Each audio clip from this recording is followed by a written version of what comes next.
Detective Agatha Marple, The Hidden Verdict, A Twisting Courtroom Mystery, A Detective Tales. In the stately courtroom, sunlight filtered through tall arched windows, throwing thin golden beams onto the polished oak benches and the dense throng of attendees. Above the hush of anticipation, the prosecutor's voice rang out, crisp and sharp, each syllable cutting through the tension like a finely honed blade.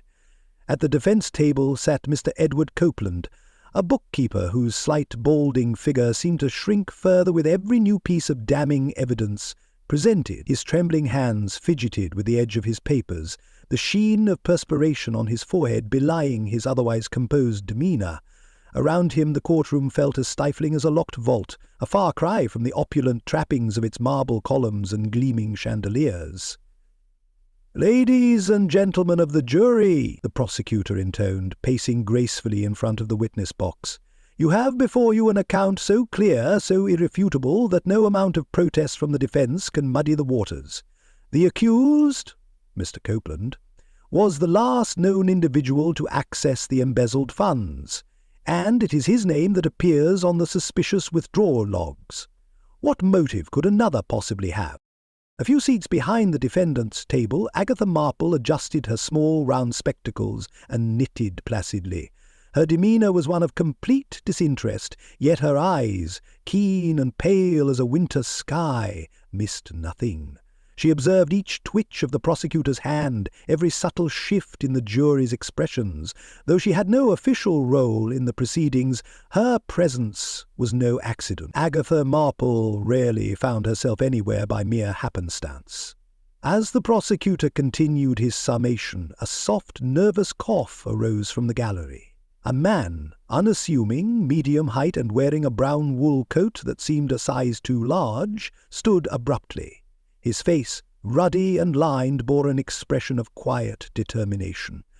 "Your Honour," he said, his voice quavering but resolute, "I need to speak." The courtroom collectively stiffened. The judge, a silver-haled figure of stern authority, peered over his glasses, his eyebrows lifting a fraction. "I beg your pardon, sir. Who are you, and what is the meaning of this interruption?" I'm Michael Hewitt, Your Honour, and I can't let this go on. I'm the one you're looking for.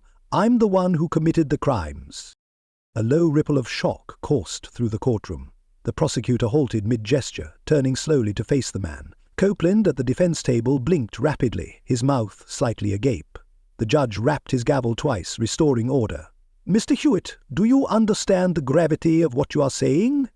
If this is some kind of attempt to disrupt the court, I'll have you held in contempt."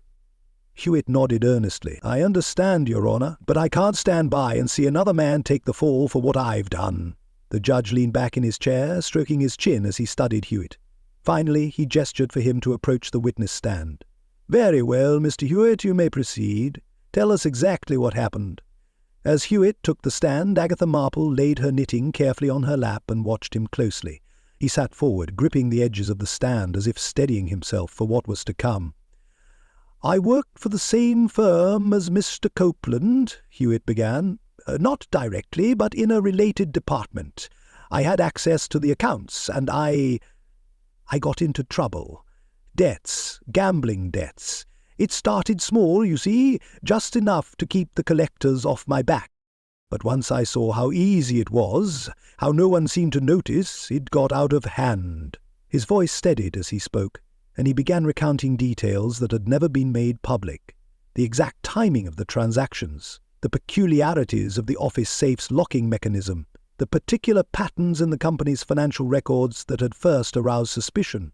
The courtroom, now hanging on his every word, seemed to forget that just minutes ago they had been certain of Copeland's guilt. In the gallery, Agatha's lips pressed into a thin line. Something about Hewitt's testimony was too smooth, too prepared. She noted how he spoke in a careful cadence, giving just enough detail to sound convincing, but never too much to implicate himself beyond the crime at hand. His mannerisms, his choice of words, there was a subtle, practiced quality to them. The prosecutor, recovering from his initial shock, began his cross-examination. Mr. Hewitt, it's curious that you've waited until now to come forward. Why not confess as soon as the charges were filed?" "I was afraid," Hewitt said simply. "I thought maybe if I stayed quiet they wouldn't find out it was me. But seeing an innocent man about to be sentenced, I couldn't live with myself." Agatha's gaze remained fixed on him. As the courtroom murmured again, she leaned back slightly, her expression impassive. In her experience, confessions like this rarely came from a place of pure conscience.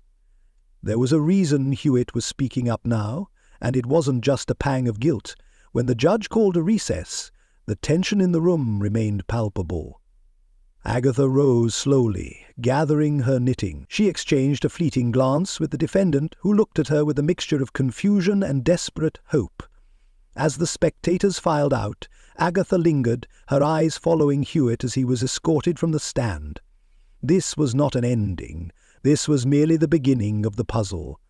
In the wood-panelled courtroom the air hung thick with disbelief, punctuated by the shuffling of papers and the low murmur of the stunned audience. Judge Matthias Wyndham, perched on his elevated bench like a statue hewn from granite, tapped his gavel twice, the sharp sound echoing off the high-vaulted ceiling.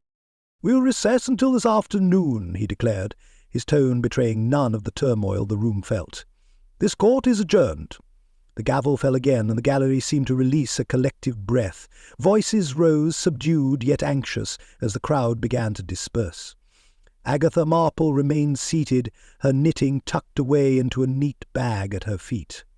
Her expression, mild and faintly curious, suggested nothing more than polite interest. Yet her pale grey eyes moved with precision, noting every detail: the hurried conference between the defence attorney and the defendant, the slight, imperceptible smile playing at the corners of Michael Hewitt's mouth as he stepped down from the witness stand. He had confessed with such ease, such an air of finality, that to anyone else he might have seemed the picture of a remorseful sinner. But to Agatha, the whole performance felt suspiciously well rehearsed. As the courtroom emptied, Agatha rose at last, her footsteps light on the polished wood floors. She moved with purpose, yet without hurry, her posture that of a woman with no particular urgency, an observer rather than a participant. Still, when she reached the defence table, she lingered just long enough to exchange a glance with Edward Copeland, the embattled bookkeeper. His eyes, red-rimmed and heavy-lidded, met hers with a fleeting flicker of hope. Next, she turned her attention to Clara Holloway, the defence attorney, whose clenched jaw and furrowed brow betrayed more frustration than relief. "Miss Marple," Holloway said quietly, her voice low enough not to carry, "what do you make of this?" he confessed, "right in front of everyone." Agatha raised her brows and smiled faintly. "Confessions are such curious things," she murmured, her tone so light it was almost airy. "They may tell you so much, and yet so little." Holloway hesitated, clearly unsure what to make of this remark, but Agatha offered no further explanation. Instead, she moved toward the door, her hands clasped before her as though she were simply a retired gentlewoman taking a pleasant stroll. On the way out, her keen gaze swept over Hewitt, who stood talking to a court officer. His body language was relaxed, too relaxed, his gestures measured, his tone even. Agatha observed him for a moment longer, noting the way his voice carried just enough to reach nearby ears without seeming deliberate. "He plays his part rather well," she muttered to herself. In the courthouse corridor, the din of voices echoed against tiled floors and high ceilings. Agatha stepped to one side, removing a small notebook and pencil from her handbag. Leaning gently against the cool marble wall, she jotted down a few sparse lines, the lead gliding quickly over the page. Hewitt. Calm, calculated, polished. Not guilt. Performance. Why now? Why him? As she closed the notebook, her lips pursed in thought. The confession had been delivered with an almost theatrical precision. It didn't bear the messy, unplanned quality of true remorse. Something was missing. A thread that, if pulled, might unravel the neat tapestry Hewitt had so carefully woven. Agatha knew there was more to the story. The real question was who had stitched it together in the first place. Morning light poured through the tall arched windows of the courthouse, softening the harshness of the dark wood panelling and lending a faint golden glow to the array of faces in the courtroom. Though the air was crisp with expectation, the atmosphere felt more strained than it had the previous day. Whispers flitted through the audience, discussions about Michael Hewitt's startling confession. Hushed questions about what might unfold next. Agatha Marple, seated once again in the gallery, adjusted her gloves with an air of nonchalance. She watched the jury file in and settle into their assigned seats. 12 faces, 12 sets of shoulders weighed down by the burden of judgment. Her eyes lingered on a young woman toward the end of the row, her pen tapping against the wooden armrest in a rapid.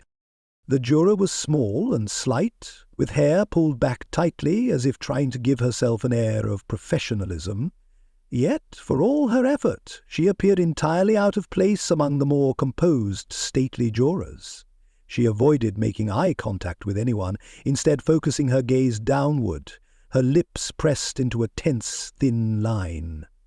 Even before the proceedings began, her fidgeting set her apart. Agatha noted it all, the quick movements, the averted eyes, the way her hands trembled slightly as she turned pages in her notebook. When the trial resumed, Agatha's attention never wavered. She followed the line of questioning, the arguments exchanged between counsel, but her peripheral awareness remained fixed on that particular juror. As the morning wore on, the young woman's nervous habits only grew more pronounced. When the judge made a ruling in favor of the prosecution, the juror flinched, just slightly, a twitch of the shoulders, a momentary tightening of her grip on her pen. Agatha filed it away. At the first break, Agatha rose from her seat and moved casually toward the stenographer's desk. The court stenographer, a middle-aged woman with a kind face and quick hands, was straightening her notes when Agatha struck up a polite conversation. "Such a fascinating case," Agatha began lightly, peering over her spectacles as though merely making small talk. "The way the jury reacts is almost as interesting as the evidence presented." The stenographer nodded, smoothing her pencil skirt as she stood. "You can tell a lot by watching them," she agreed. "Some of them look like they've already made up their minds, don't they?" "Indeed," said Agatha. "And that young lady on the end, what's her name?" The stenographer frowned slightly. "Miss Patel, I believe. Sarah Patel. She seems terribly nervous, doesn't she? I'd heard she was seen talking to the judge's clerk after hours. Not sure what that's about." Agatha's brow arched, though her voice remained casual. "Is that so? That's rather unusual, isn't it?" "Well, it's not common," the stenographer admitted, glancing around before leaning in closer. "But who knows? Maybe she just needed clarification on something. Still, it caught my attention." "Interesting," murmured Agatha. "Very interesting." When the trial resumed, Agatha's watchful eye turned back to Sarah Patel. As testimony continued and questions grew sharper, Agatha noted every flinch, every restless movement, the way Miss Patel gripped her pen so tightly her knuckles whitened, the way she glanced nervously toward the judge whenever he ruled in the prosecution's favor, as if expecting something, or perhaps dreading it. Agatha remained still, her expression serene, her gloved hands resting in her lap. Inside her mind, however, the pieces of a puzzle began to shift, forming vague outlines and shadows. The courtroom was quiet, save for the voices of the lawyers, the rustle of papers, the steady scribble of the stenographer's pencil. But to Agatha it was never truly quiet. Beneath the surface, beneath the formalities and the procedural motions, there was something unspoken, and Agatha Marple intended to uncover it. As the day's proceedings wound down, the courthouse was alive with muted chatter and the steady shuffle of footsteps. The marble corridors echoed faintly, the grand expanse of the building both magnificent and oppressive. Stained-glass windows cast fractured hues of amber and green onto the tiled floors, lending an odd warmth to the cool, echoing halls. Agatha Marple walked calmly, her gloved hands clasped loosely in front of her. To any passer-by, she might have seemed merely a quiet observer lost in her own thoughts. In truth, Her sharp mind was sifting through the day's events, piecing together the subtle movements and expressions she had catalogued in her mental notebook. It was then that she noticed Sarah Patel, the nervous juror from earlier, hurrying ahead. The young woman seemed agitated, her footsteps quick and uneven as she fumbled with a small notebook and a bundle of papers. Her face was drawn, and her eyes darted nervously down the length of the corridor. Before Agatha could catch her attention, the notebook slipped from Sarah's grasp and tumbled to the floor, its cover snapping open as it landed. Sarah hesitated, only for a fraction of a second, then hastily gathered her papers and hurried away without so much as a backward glance at the fallen item.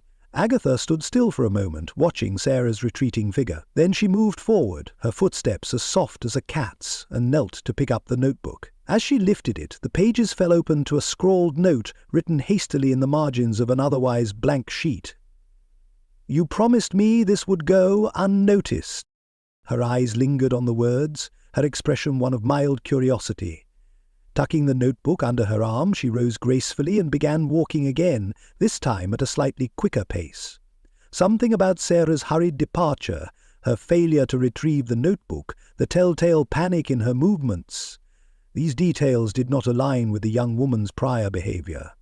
Agatha had spent the trial watching Sarah carefully, noting her nervousness and frequent glances toward the judge's clerk. And now this note, cryptic but undeniably significant, offered a glimmer of clarity amidst the murk. Reaching the end of the hall, she paused. She adjusted her spectacles and tapped her gloved fingers lightly against the notebook's cover. The words, "You promised me this would go unnoticed," seemed to pulse in her mind. A promise broken, a guarantee no longer secure. What arrangement had been made, and by whom?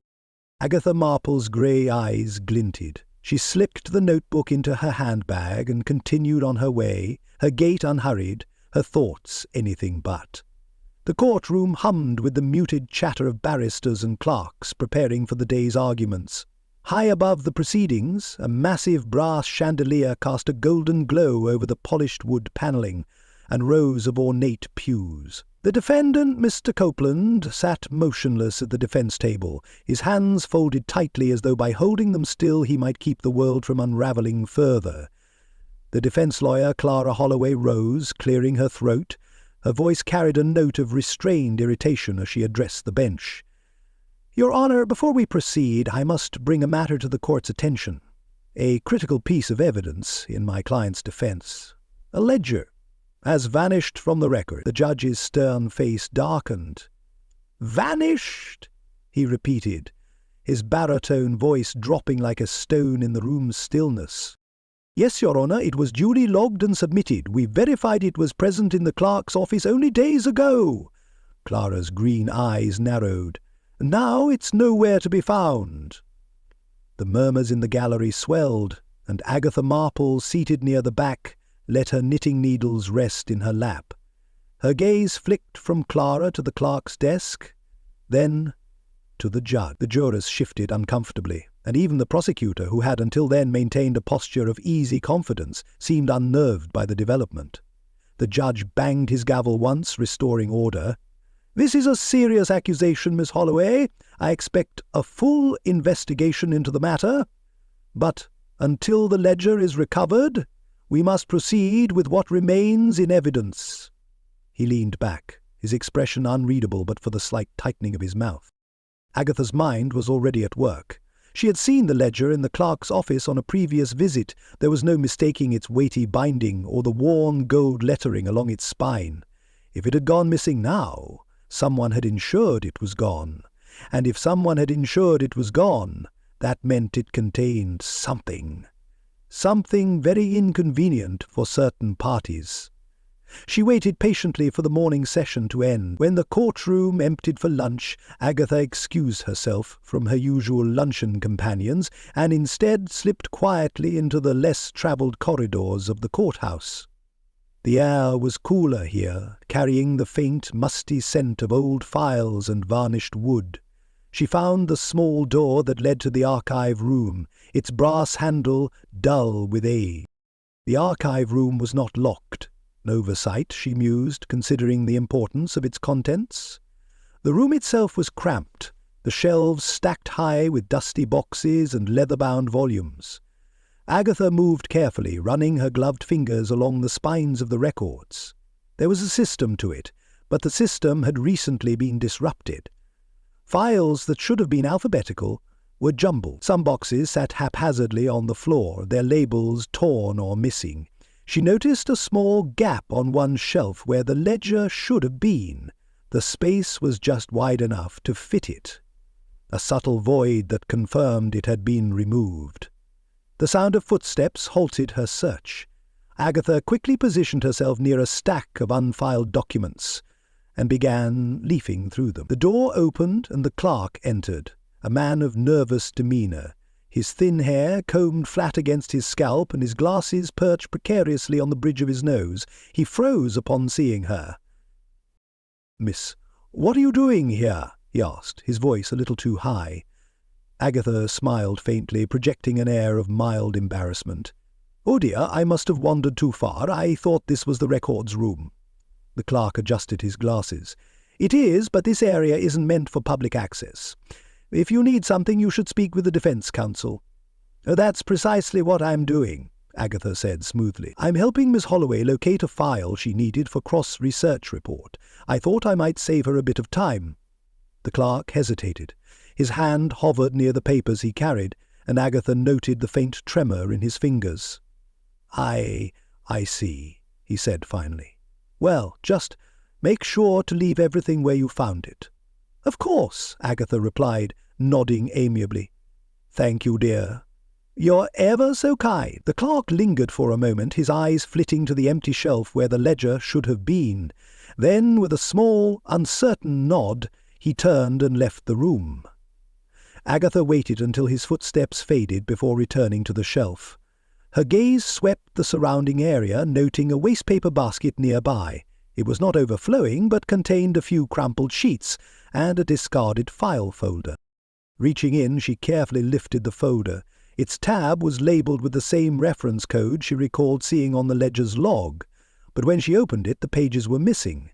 Only a single scrap remained, torn from a larger sheet, bearing a set of initials written in a neat, precise hand. Agatha stared at the initials for a moment, then folded the scrap and placed it in her handbag. As she stepped out of the archive room, her thoughts crystallized around a single conclusion. Someone was not only tampering with evidence, but that someone was dangerously close to the bench. The room was comfortably appointed, if somewhat overbearing in its attempt to evoke old-world luxury. Heavy brocade drapes muted the city's distant hum, while a mahogany writing desk stood polished and untouched, as though awaiting some well-heeled visitor of a bygone era. Agatha Marple preferred to do her thinking at the small, modest table by the window, where the late afternoon light painted the wallpaper in muted golds and greens. It was here she now sat, her notebook spread open before her, a delicate cup of tea steaming gently at her elbow. From her carpet-bag she withdrew the scraps of the case she had collected, a copy of the day's trial proceedings, her notes on Sarah Patel's peculiar behaviour, the cryptic message found in the discarded notebook, and the slip of paper bearing the judge's initials. Agatha's expression, as always, was one of mild curiosity, yet her mind worked with steady precision, layering detail upon detail like a master mason building an intricate wall. She began to jot down connections on a fresh page. Michael Hewitt's confession. Unconvincing. Patel's note, promised to go unnoticed. Missing ledger, filed under the judge's initials. The facts formed a pattern, but a gap remained. Why such careful orchestration? Who stood to benefit? Agatha recalled a comment from the prosecutor, something tossed off with a certain smugness. What had he said? She placed her pen down, eyes narrowing in thought. It had been in reference to another trial years before, one where the judge had clashed repeatedly with a certain defence attorney, an attorney known for championing the underdog, often at great personal cost. He had to retire after that, didn't he? No match for our man on the bench. The prosecutor had laughed, but there was an edge to it, a hint of history tangled in the words. Agatha leaned back, her chair creaking softly against the plush carpet. The rivalry had been more than professional, it had left scars. But was it enough to explain the lengths to which the judge was now going? Something still eluded her, something more tangible than bruised pride. When evening fell, Agatha set her notes aside and changed into a plain serviceable coat. Her destination was a small establishment she had overheard mentioned in passing, the kind of bar where court clerks and junior barristers exchanged gossip over discreet glasses of sherry. It was not the sort of place Agatha Marple typically frequented, but she understood the value of being invisible in the right setting. The bar was dim and unassuming, tucked into a narrow street with a single gas lamp flickering outside. Inside it was warm and slightly smoky, with a low hum of conversation rising and falling like the tide. Agatha chose a seat at a corner table and ordered a modest glass of port. She had no intention of drinking it. Her purpose was simply to sit, to listen, to observe. It wasn't long before she caught snippets of conversation from a nearby booth. Two clerks were talking in hushed voices, their words darting around the judge's name like sparrows around a hawk. "Been saying for weeks he stands to gain if that land deal goes through," one whispered. "All tied up with the real estate near the old dockyard. If Copeland's convicted, that parcel goes straight into the bank's control, and who do you think holds the mortgage on it?" Agatha tilted her head just slightly, her sharp ears catching every word. The name of the investment firm was mentioned, a well-known enterprise with connections high up in local government. And then, just for a moment, she heard the judge's name. It was not spoken with malice, nor with admiration, but with the resigned acknowledgment of a man whose reach extended farther than any had expected. She stayed only long enough to confirm what she needed before slipping away. The night air was cool as she retraced her steps to the courthouse. Though most had gone home for the evening, a few figures still lingered in the hallways, among them a familiar face. The same court clerk she had noticed on previous occasions, the one who always seemed more anxious than his colleagues. Agatha approached him with the practised grace of a woman who never seemed out of place. "Good evening," she said, her voice soft but clear. "I wondered if I might have a word." The clerk looked up, startled. He clutched his briefcase as though it might shield him from whatever was coming. "Miss Marple, isn't it?" "Yes," she replied gently. "And I do hope you'll forgive my intrusion. I'm not here to make trouble, only to understand." The clerk hesitated, his eyes darting toward the main doors as though calculating his escape. But Agatha's presence was disarming. She radiated a quiet, unthreatening authority, the kind that made men want to confess their sins, if only to hear her reassuring voice say it was all right. I don't know what you mean," the clerk stammered. "I'm just doing my job, that's all."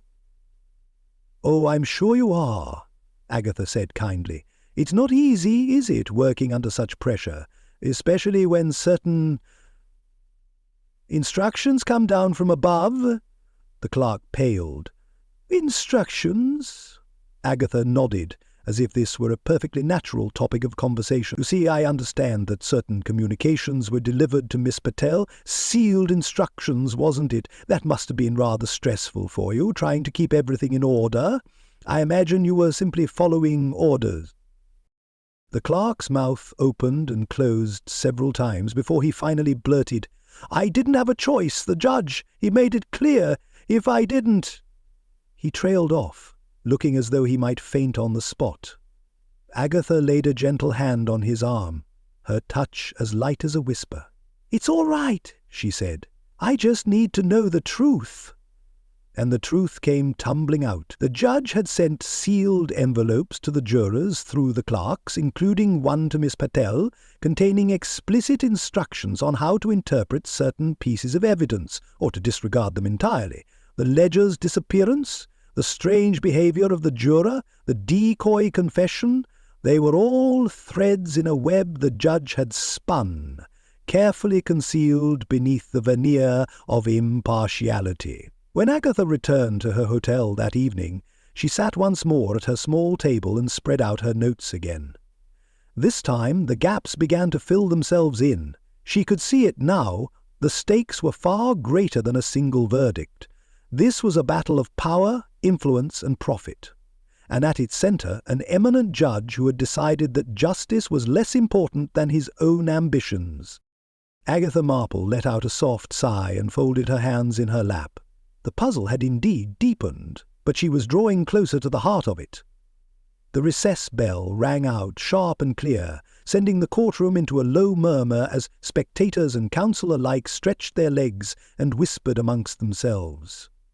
Agatha Marple, ever unobtrusive, had slipped quietly into a shadowy alcove just outside the courtroom. She waited, her small notebook clutched in her gloved hand, until the defence attorney, Clara Holloway, appeared in the doorway.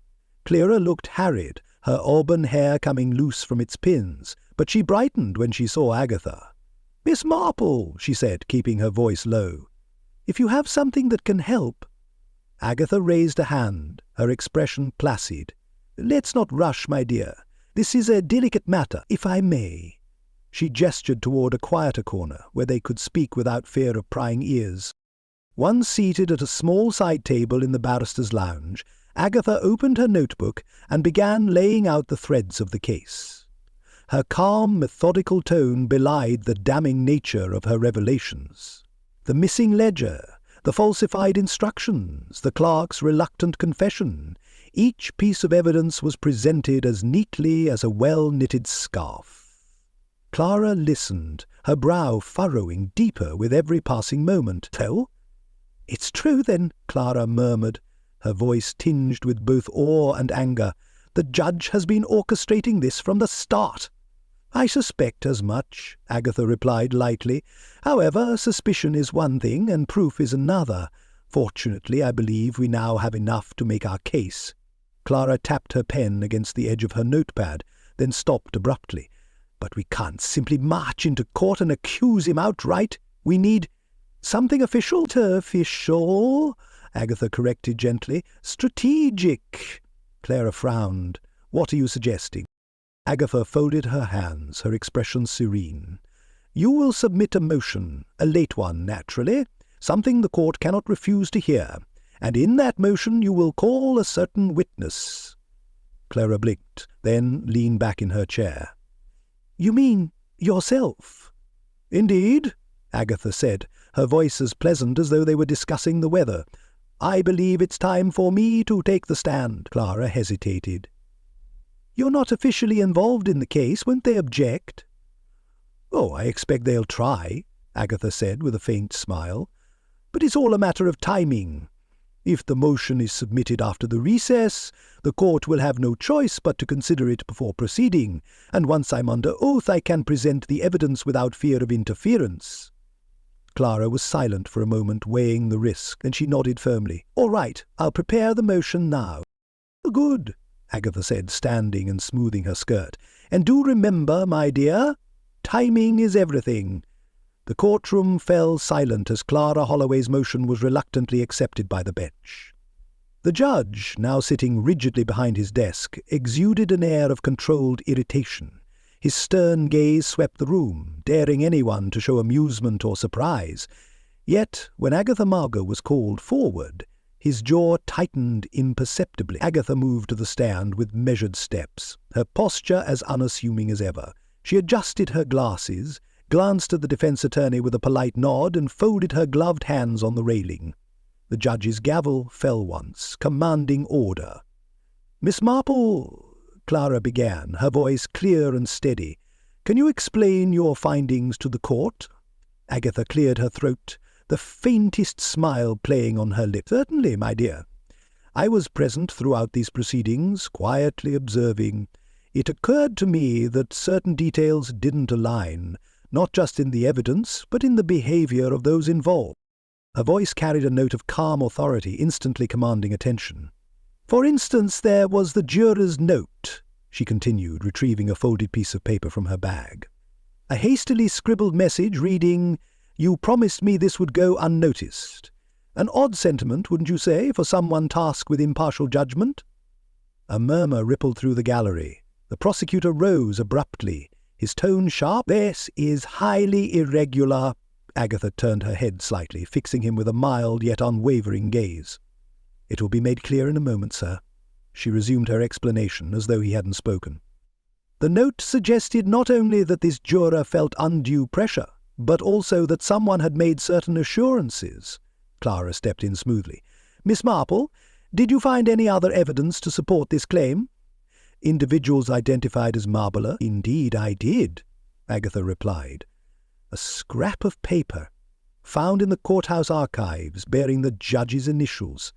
This scrap was all that remained in a file that once contained the ledger, the very ledger proving the defendant's innocence." The courtroom buzzed again, and this time the judge's gavel struck harder. "Enough of this," but Agatha's calm voice rose above the noise, her words deliberate.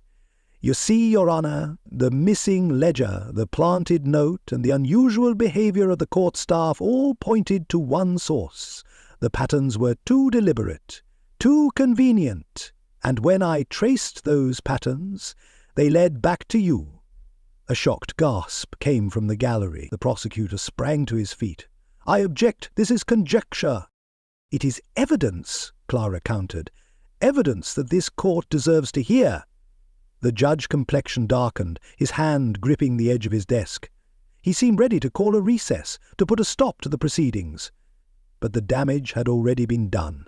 Agatha's unassuming presence, her quiet authority, had pulled the courtroom's focus away from him. The once lofty figure now appeared small, defensive, exposed. Clara turned to the prosecutor. "You wanted a clear explanation. You wanted justice. I believe we have it now." The courtroom buzzed louder, voices rising as the realization settled over the assembled crowd. The judge's carefully curated image of impartiality had shattered, revealing motives that had little to do with justice. The gavel struck again and again, but it was no use. The authority it once held had evaporated. Within the hour, the judge had tendered his resignation, leaving the courthouse under heavy scrutiny. The prosecutor, seeing the writing on the wall, dropped his case against the defendant. Mr. Copeland, now a free man, stood outside the courthouse, shaking hands with his defense team, his pale face finally showing some colour. Agatha Marple, standing off to the side, adjusted her gloves and retrieved her knitting bag. She allowed herself a small, satisfied smile before stepping quietly into the bustling street. There would be no grand celebration, no applause in her honour. That was not her way. But as she disappeared into the city's steady flow, she knew justice had been served. The courthouse had settled into a tense calm. The judge's departure was still the talk of every corner, the heavy oak doors no longer holding back whispers and speculation. Outside, the golden afternoon sunlight did little to dispel the cloud of scandal that now loomed over the building. Agatha Marple remained a quiet observer in the midst of the fray, her gaze steady, her manner as unassuming as ever. It was in one of the courthouse's smaller anterooms that Sarah Patel found her. The young juror, pale and trembling, stood in the doorway, her nervous hands clutching the sides of her worn grey coat. Her eyes darted around the room before settling on Agatha's calm, composed figure. After a moment's hesitation, she stepped inside and closed the door softly behind her. "Miss Marple," she began, her voice shaky but determined, "I need to tell you something I should have said earlier." Agatha set down her knitting, neatly folded into her lap, and regarded the young woman with a mild, encouraging expression. "Of course, my dear. Please sit down." Sarah obeyed, her movements quick and jerky, as if the act of sitting might shield her from the weight of her confession. "You must think terribly of me," she murmured, staring at her hands. "Not at all," Agatha said gently. "Sometimes circumstances conspire against us. Tell me what happened." Sarah nodded, swallowing hard. "It started a few weeks before the trial. I was approached by someone I didn't know. He said he represented the judge, that he needed my cooperation. At first I didn't understand what he meant, but then he showed me letters. Private letters I'd written years ago, things I never wanted anyone to see." Her voice faltered, and she took a moment. "If I didn't do as I was told, those letters would be made public. I'd lose my job, my reputation, everything. I was terrified." Agatha's gaze never wavered. "And what did they ask of you?" "They gave me instructions on how to vote," Sarah admitted, her words spilling out in a rush now. "They told me how to interpret the evidence, what conclusions to draw. Even when that man, Hewitt, made his confession, I knew it wasn't true, but I didn't dare say anything. I thought if I just kept my head down, it would all be over quickly." She pressed her fingers to her temples, her breathing uneven. "I didn't know it would come to this. I didn't think—" She broke off, shaking her head. "But it doesn't matter what I thought. I see now what I've done, what I've allowed to happen, and it's my fault." Agatha's voice was calm, reassuring. "I don't believe that's entirely true. It's clear you were placed in a difficult position. You acted out of fear, not malice. And coming forward now is the right thing to do." Sarah looked at her, surprise flickering across her tear-streaked face. "But I was a coward. I let them manipulate me." "You were afraid," Agatha said softly. "That doesn't make you evil. But now that you've told the truth, you have a chance to make amends, to help put things right." Sarah sniffled, dabbing at her eyes with a handkerchief. "You really think it's not too late?" "I do," Agatha said firmly. "The truth is never too late." For the first time since she entered the room, Sarah's shoulders relaxed slightly. A faint glimmer of hope appeared in her expression. "I'll testify," she said, her voice steadier now. "I'll tell everything." Agatha gave her a small, approving nod. "That would be the best thing you can do. And when you do, remember, fear may have guided your choices before, but now it's courage that will make the difference." The room fell quiet again, save for the muffled sounds of footsteps and voices beyond the door. For Sarah, it was a beginning, a step toward redemption. For Agatha, it was another piece of the puzzle, neatly placed. Agatha leaned back slightly in her chair, the warm afternoon light glinting off her round spectacles. Across from her, Sarah Patel sat pale and motionless, the weight of her confession still evident in the tremor of her hands. For a long moment, neither woman spoke, the silence punctuated only by the faint creak of floorboards and the distant hum of voices from the corridor. When Agatha did speak, her tone was even, measured, and without a trace of accusation. "Miss Patel, what you have done is regrettable, yes, but not irredeemable. It is clear you acted out of fear, not malice, and that, I believe, makes all the difference." Sarah's head snapped up, her brown eyes wide and wet with unshed tears. You don't hate me for what I've done?" "Hate is a strong word," Agatha replied. "I am disappointed that you allowed yourself to be manipulated, yes, but I also understand that people make poor choices when cornered.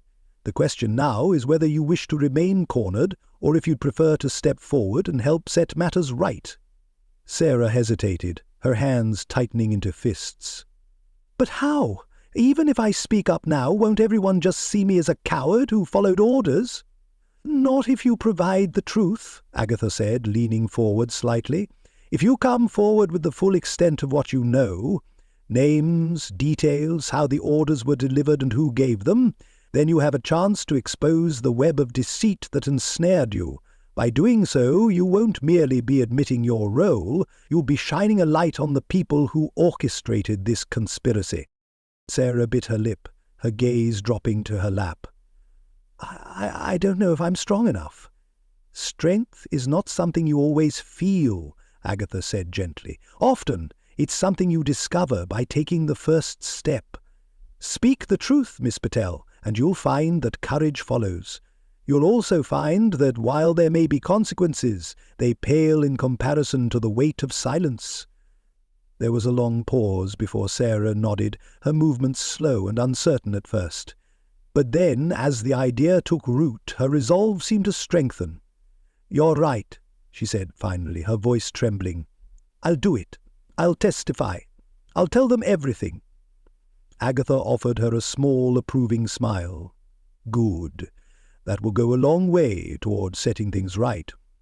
And when Sarah did take the stand, her testimony proved pivotal. The details she provided, names of the go-betweens, specific dates and times, even the exact wording of the threats, painted a damning picture of the judge's accomplices. It was enough to unravel their scheme entirely, leading to arrests, further charges, and in the end, a measure of justice that had seemed out of reach. Though Sarah's own reputation would carry the scar of her initial compliance, her decision to come forward at last shifted the scales of judgment, and in the quiet way she preferred, Agatha Marple turned her attention to her knitting once more, knowing the mystery had been unravelled, the wrongs set right, and the tangled threads neatly sorted into place.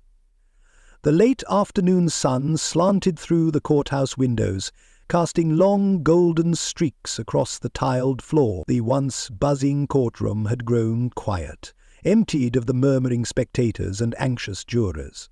Only a few lingering figures remained, the defendant, his expression a mixture of astonishment and gratitude, Clara Holloway, smoothing her notes as if to impose some sense of order on the day's tumult, and Agatha Marple, her hands resting lightly on her handbag, her face as calm as ever. Mr. Copeland approached her hesitantly, as though unsure how one should properly thank a woman who had, in her quiet way, dismantled a web of corruption and deceit. He looked much older than his years, the strain of his trial still etched into the lines around his mouth, but there was new colour in his cheeks, and his handshake was firm. "Miss Marple," he said, his voice catching slightly, "I don't know how I could ever thank you. If you hadn't seen through it all—" He trailed off, shaking his head as if the enormity of the situation were too much to put into words. "You've given me my life back." Agatha's lips curved in a faint, almost wistful smile. "Think nothing of it, Mr. Copeland. I simply observed what was already there. The truth is a persistent thing, you see. It tends to reveal itself when one takes the time to notice." He nodded, a faint flush creeping up his neck. "Still, I owe you everything." Agatha patted his arm lightly, a gesture both kind and dismissive. "You owe me nothing, my dear. Just live your life well. That will be thanks enough." As Copeland returned to his family, who had waited anxiously in the shadows of the hall, Agatha turned toward the courthouse doors. The building seemed to exhale, its grandeur no longer oppressive now that the heavy weight of injustice had been lifted. The mosaic tiles gleamed under the fading light, and the polished wood of the benches shone like freshly oiled brass. She stepped out into the cool evening air, the hem of her sensible skirt brushing against the stone steps as she descended. The street beyond was alive with ordinary sounds, newsboys calling out the latest headlines, a tram bell clanging faintly in the distance. Agatha Marple, unassuming and composed, melted into the bustling cityscape, as she had always done. There would be no fanfare, no crowds of well-wishers. She preferred it that way. For her, the day's events were simply another puzzle neatly solved, another injustice quietly rectified. She allowed herself a small, private smile. There would always be more puzzles, more hidden truths.